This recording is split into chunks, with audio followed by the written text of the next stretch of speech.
Trois citoyens soutenant dans les rénovations ont jeté de la peinture sur le ministère de l'écologie parce qu'en fait le gouvernement depuis le 31 décembre 2022, donc depuis quelques jours, étend la loi parce qu'il a été doublement condamné pour inaction climatique et en fait avait un délai qui lui avait été accordé pour réparer le préjudice climatique qu'il avait fait, pour mettre en place des mesures justement pour réparer ce préjudice. Donc il avait jusqu'au 31 décembre qui était la date butoir.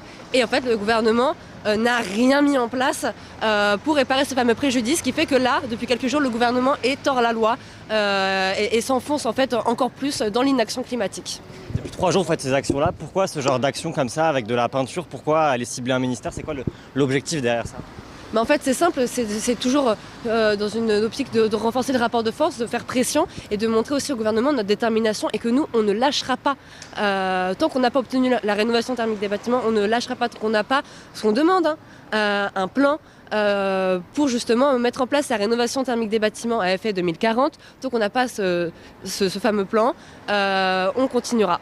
C'est radical, mais en fait, y a quoi de radical à juste vouloir se sauver, à juste avoir envie de vivre? Il y a quoi de radical à aller jeter de la peinture à l'eau quand on a, juste pour sa survie en fait, pour protéger la population française en l'occurrence, mais tout le vivant sur Terre en fait.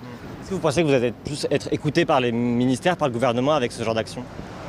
J'espère tout simplement, même au-delà du fait d'être écouté, juste faire pression et leur montrer que nous on est là et qu'on lâchera pas.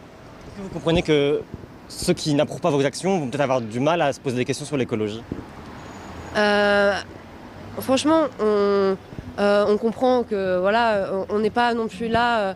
Je conçois que sur des actions de blocage de route, par exemple, les gens puissent ne pas être d'accord parce qu'on les bloque tout ça. Là, on est allé directement s'en prendre aux fameuses personnes qui décident, aux fameuses personnes dans leur bureau qui ne vivront pas la catastrophe qu'ils sont en train de nous faire encourir, la catastrophe vont me faire vivre, moi qui ai 20 ans, ou tous les gens jeunes qu'il y a derrière moi dans cette rue.